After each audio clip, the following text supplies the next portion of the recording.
It's now my high personal honor to introduce a very special guest who throughout his remarkable career of public service has been devoted to the cause of equal access to justice, and whose own life and life's work is an inspiration to all of us.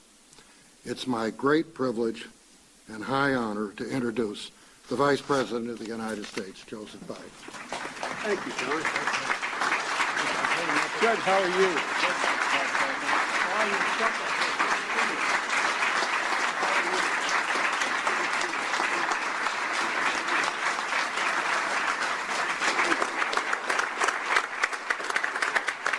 Thank you. Please sit down. Thank you. May it please the court. Hopefully I'm going to have to be saying that in about 8 months, so remember me, all right? When I walk into your courtroom, don't say Joe who. That's all I ask. Hey, thank you for letting me interrupt. John and I have been friends. As a matter of fact, his father was a great scholar and also came in at a critical time when the Justice Department was seeking credibility in a way that it needed it badly, and did a great deal for the restoration of the reputation of the department as well as the country. And I'll be forever indebted to your dad when he was here, and to you, John. And they gave me a list of, this is the who's who of Congress and the court. I have not met this many Chief Justices in one moment in my life. But all kidding aside, it's a great honor to be here. I know that, at least I was told, some of my colleagues, Chris Coons, Steve Cohen, John Conyers, is John here, the Dean? He may not be now, and Representative Dole and Joe Kennedy, Hank Johnson, and so to those who were here or will be coming here, I am delighted to have a chance to talk a little bit about one of my passions, which is this organization. I hate to admit it, but I've been around so damn long. I was there at present at the creation, as they say, which is frightening. But there's many, many notable attendees, and the reason why the system has worked as long as it has is because men and women of caliber have stepped up repeatedly every time previous administrations and others have decided this is no longer a effort that's worthy of continuing to be funded and promoted. It's stamped into the DNA of this organization and everyone connected with it, the intense sense of what constitutes justice and an overwhelming intolerance for what my father used to refer to as the abuse of power. And I was proud to vote to establishing the LSC back in the United States Senate in 1974. Now, I was 12 years old at the time, but actually I was 31 years old at the time. Oh, God, the good old days. That was just a few years after I left being a public defender in the Wilmington, Delaware office at the time. As I got back to Delaware, graduated from Syracuse Law School in June of '68, and Dr. King was assassinated in the late winter, early spring of that year, as you recall. And my city was one of the 5 cities that were portions were burned to the ground. My city, Wilmington, Delaware, is the only city since Reconstruction occupied by the military for 7 months. And I had, as my mother used to say, I had a good job with the oldest law firm in the state of Delaware, as we used to say, a white shoe firm. And in those days, they gave the Delaware bar only once a year. I'm surprised no one's brought an antitrust suit against them, but that's another issue. That's a joke, by the way, for anyone from Delaware. You didn't get the results until January. And And I realized, although it was an extremely competent and prestigious firm, the city, parts of the city were burned to the ground. The National Guard was stationed on every single corner. And I'm sure you all feel the same way. Fortunately, when you're young, you don't know what you know now, or you never would have done what you did when you were young. But I, to the chagrin of everyone, from my father to my law firm, one day after participating in a case in federal court, I walked across the what they call Rodney Square, the center of the city, to a building that was on the southeast corner, and I walked into the basement of the public defender's office and I asked if I could have a job. And I'll never forget the guy running the office named Kearns looked at me and said, "Are you kidding me?" Like, what the hell's the matter with you? But I felt more comfortable doing that job. And I saw when I got to the Senate in the Legal Services Corporation a chance to make good on the commitment I made as a young lawyer entering the bar, becoming a member. I was a presiding officer of the Senate on January 31, 1974, when H.R. 7824 passed 69-17. And President Nixon signed it into law. I think I still have in the library the tally sheet of that vote. And although I can't swear to that, I think I do. But passing the law didn't end the debate as to why we so badly needed in America a Legal Services Corporation, or even solve the problems that the LSC had worked so hard to address. I remember working with Congressman Conyers and so many others to fight back attempts during the Reagan administration and at other times when folks wanted to circumscribe or simply get rid of the Legal Services Corporation. We thought we put opposition to providing legal services to those who couldn't afford it. We thought we had put that to rest, that we were going to, it was settled. That was going to be what we were going to do, period. We had changed. But time and time again, the case was made as to why this was unnecessary or an interference or the waste of money. And the opposition kept bouncing back. As I said, we thought we put the opposition to bed, but then the opposition reared its head again in the 90s when the House Republicans moved to eliminate the Legal Services Corporation again. That was as late as the 90s. But we won each of those battles because your predecessors, and many of you here in this room, made the case time and again that the most profound right that makes every other right possible is access to legal representation. And you know, I will not go through the statistics, but how many people who could not possibly afford access to the civil courts, how many people you gave that opportunity to. And it was because of the stature of men and women like those in this panel, I mean it sincerely, of both political parties, who stood up and said, no, this is important. This is important. There is that famous quote attributed to Gladstone, who said, "Justice delayed is justice denied." The bottom line here is that if you can't get access to justice, if you can't actually afford to walk into a courtroom and be represented, then you really are being denied access to justice, because it requires money. It requires resources. And it requires committed, dogged attorneys who zealously will represent those most in need.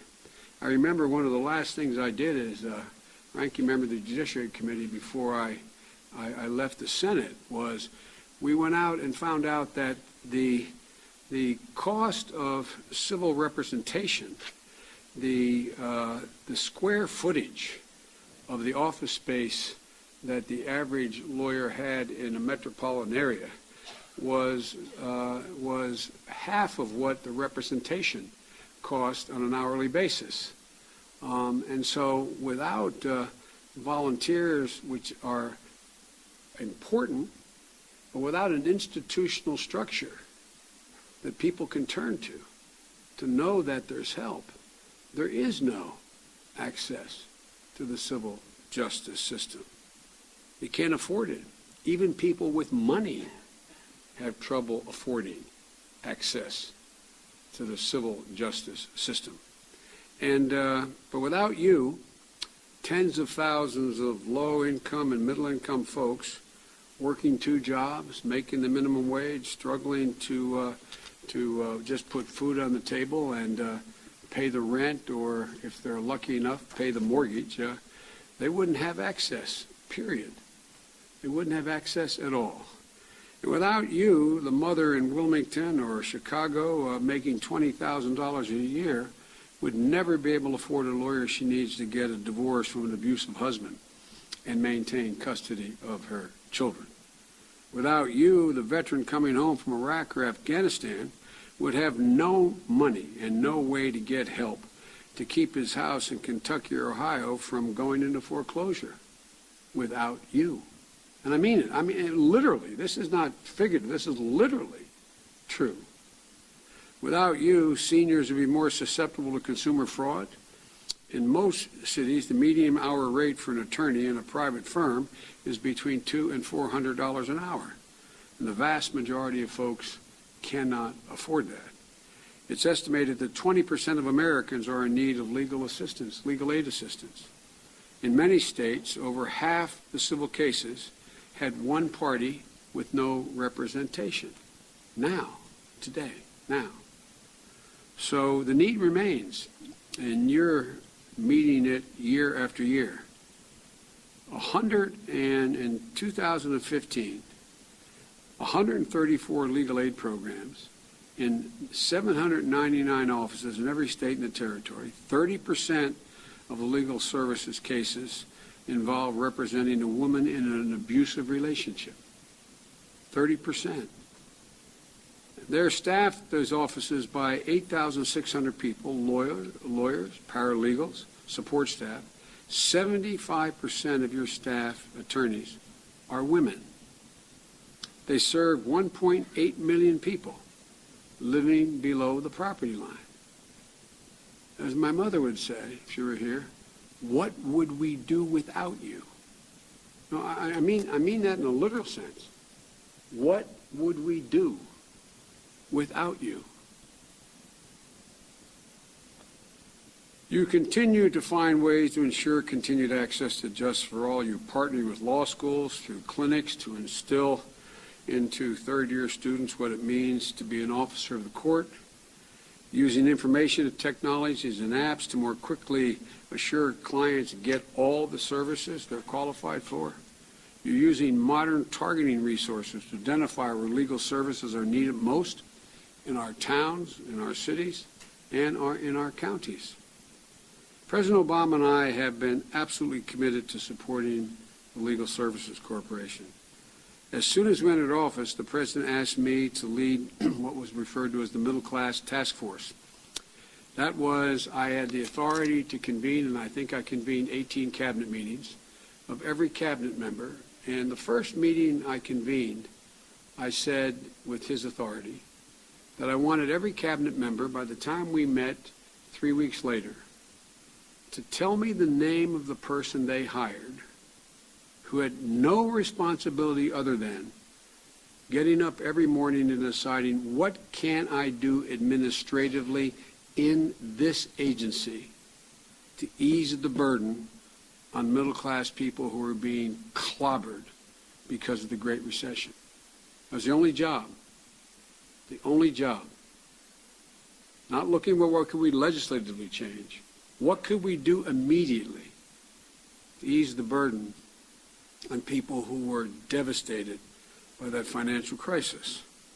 And I asked every cabinet secretary to put together an initiative that, through administrative action, could ease the burden and ensure that they had the full measure of the law to protect them, the people we were focused on. Attorney General Holder tapped Harvard's Lawrence Tribe to lead the Department of Justice coordination of a government-wide effort to expand access to justice, connecting workers with attorneys to protect themselves in unsafe working conditions and to receive overtime pay, preventing veteran centers with legal aid, partnering with veteran centers with legal aid, so that veterans know where to go to get access to health care, education, protect themselves from consumer fraud, and just to know where the benefits they're entitled to existed.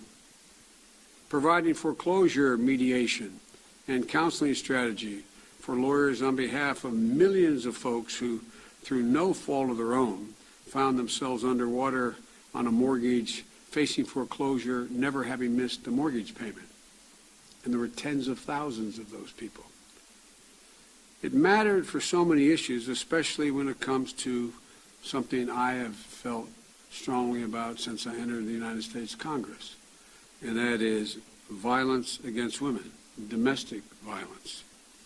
I'm proud of the fact that more than 22 years after the Violence Against Women Act was enacted, victims have more access to transitional housing, health care providers better screen patients for domestic violence, shelters and rape crisis centers have more resources, special victims units have higher rates of convictions, and we've expanded protections to the LGBT community, Americans and Native Americans, to Indian nations. And domestic violence rates have dropped 64% in the last 20 years. But one thing became clear to us really early on. Victims of domestic violence need legal representation for a whole range of reasons that were not covered through the criminal justice system. From child custody to marriage dissolution to protective orders. To just have someone basically hold their hand through the process. I was one of the co-sponsors of CASA. That is a system whereby an individual goes, a lawyer goes into a case, a court case, with protecting the child's interest in the case that they're involved in. We needed the same kind of support for women. Because you all know as well as I do, there's that one transitional moment when a woman is able to screw up the courage to speak out. And by the way, guys, it takes a hell of a lot of courage. It takes a hell of a lot of courage to walk over in your kitchen and hide behind the refrigerator, pick up the phone and call the hotline and say, I need help. He's going to come home any minute now. I need help.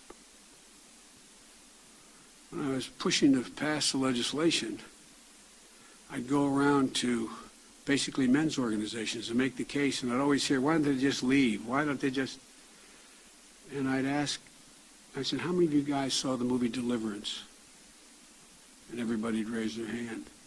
I said, what scene do you guys remember? Everybody remembers the same scene. Everybody remembers the same. I said, what would you do if you'd been raped by those guys in the woods? Would you have come out and told anybody? Would you have said something? Why don't you just leave or fight back? How many of you guys were taught by your fathers and mothers, as I was, when the bully knocks you down in the schoolyard, take your lunch money, he's looking down and just hit him, smack him in the nose. Make it bleed, he'll stop. Raise your hand, all of you had the courage to do that. So what the hell do you expect? 115-pound woman? A 6'2" guy, 210 pounds? Tell me, what would you do? So we know from an overwhelming experience that there's that one moment. And if you let it pass, and no one's there to help, you're condemning that woman to the worst prison of all, the four walls of her home. And so along came you guys. You've stepped in to assure a woman that if you bring this case for a stay-away order and your husband has more money than you have no resources, that we'll be here to help you fight the custody case, which he's threatening you to take your children if you do this. As a consequence of a number of nonprofits focused their attention on providing these kinds of legal representation as well, beyond legal services. My daughter-in-law, Kathleen Biden, is on the board of a program here in Washington, a lawyer's program to provide a woman to be a lawyer to be an advocate for every woman who comes forward. But without you as the basis of all this, it all starts to crumble. The reason why we've attracted nonprofits, the reason why we've attracted lawyers who are willing to come in and be mentors, is because there's a foundation you've all laid. VAWA created a grant program that helps provide legal representation for domestic violence survivors and their families. In the last 3 years alone, the grant has awarded more than $23 million to legal service corporations to do what you do better than anybody else, represent these women and some men. Today, nearly 60 of these legal service corporations that deal with domestic violence exist all across the country, helping victims of domestic violence get protected orders, housing, and confront housing discrimination, which is sometimes the problem, and keep custody of their children. But we all know there's still a lot more to do. So let me conclude by saying all of this capacity we built beyond Legal Services Corporation would not be able to be sustained without you. You are the foundation on which all this is built. You have changed the life circumstances of tens of thousands of people who would have had no opportunity but for you. And all of us here have to never stop believing that how important this is. And, for serving the cause of justice, quite frankly, as I remember years ago, I was in California, and Jerry Brown, when he was governor the first time in the 70s, had to lay off people, and his explanation was he had to cut salaries, and his explanation was, well, only Jerry Brown could say this. He's a good friend, but only Jerry Brown could say this. He said, just think of the psychic remuneration they get working in California. Well, the truth is, you all know what makes it worthwhile is the psychic remuneration you get knowing you made a difference in a material sense in the life of an individual, maybe the life of that individual and their children. It matters. And it matters to us that it matters to you. Because unless you keep fighting to maintain these services and increase them, all the rest of the superstructure built around you will collapse. And I really mean that. It will not be able to be sustained. So that's a long way of saying thank you. Thank you, thank you, thank you for all you do. And John, thank you for every year letting me be a small part of what you're trying to continue to do.